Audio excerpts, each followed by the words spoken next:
Cégep de la Gaspésie et des Îles a organisé une conférence de presse le 5 février dernier pour annoncer un financement du gouvernement dans le cadre du projet Adaptation des populations côtières et économie bleue, qui apportera un soutien important à la pêche durable et à la gestion des zones côtières. J'ai assisté à la conférence de presse. Voici ce que je vous ai préparé. Le Cégep de la Gaspésie et des Îles reçoit un financement de 7,3 millions de dollars du ministère des Affaires mondiales Canada pour financer le projet Adaptation des populations côtières et économie bleue, qui œuvrera dans différentes communautés ouest-africaines, comme nous le présente Yolène Arsenault, directrice générale du Cégep de la Gaspésie et des Îles. Améliorer de façon durable le développement économique, social et environnemental de ces communautés, à améliorer les conditions de vie, de travail et de santé de ses habitants, et finalement à améliorer la résilience des populations vulnérables au changement climatique, le tout dans un projet dont l'un des axes d'intervention vise la promotion d'égalité hommes-femmes, des droits des groupes les plus vulnérables et l'emploi des jeunes dans la gouvernance économique de leurs activités dans un contexte de changement climatique. Nicolas Simeret, coordonnateur du développement international et du bureau de Dakar, nous explique en quoi consiste le projet. Et le projet est conçu vraiment sur deux grands volets. Le premier volet, on parle de la gouvernance économique féminine dans un contexte d'adaptation au changement climatique. Et le deuxième volet, c'est l'économie circulaire bleue, l'innovation et la commercialisation. Alors, bien évidemment, toutes nos actions s'inscrivent dans un cadre de développement social, économique et environnemental durable.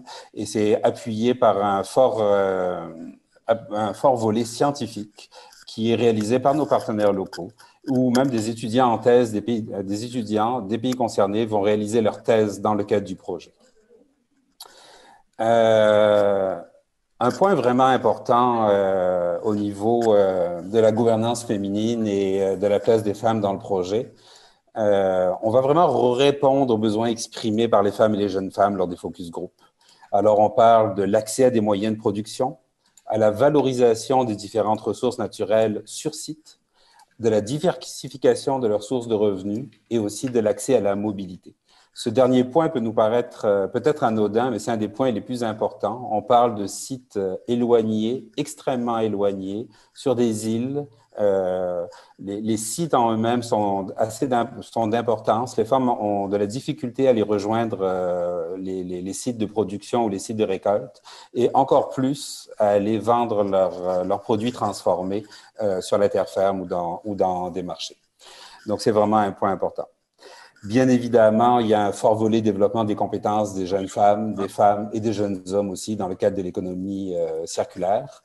Et on va construire et installer des unités de transformation multifonctionnelles, équipées, aux normes dans les différents pays pour valoriser leurs ressources sur place.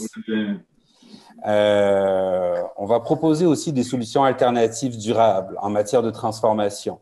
On parle de non-utilisation du bois de mangrove, d'installation probablement de biodigesteurs, d'énergie solaire, de nouvelles techniques de transformation, le contrôle de la qualité. Mais tout ça en mettant en valeur le savoir endogène des populations.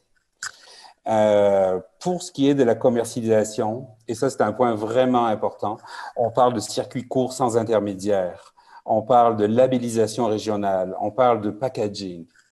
Concernant l'École des pêches et de l'aquaculture du Québec, qui fait partie du Cégep de la Gaspésie et des Îles, quelle serait sa contribution dans le projet? Nicolas Simeret nous explique.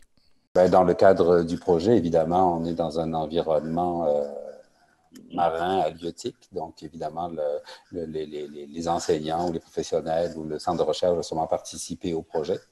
On est déjà en relation avec certains experts, puis nos experts africains spécialisés sont en relation avec les experts de l'École des pêches. On travaille sur, par exemple, en ce moment, l'ostréiculture, un modèle plus nord-américain ou européen que ce qui se fait actuellement. Donc, il y a une forte contribution des experts de l'École des pêches à ce niveau-là pour les échanges de techniques puis le suivi scientifique notamment.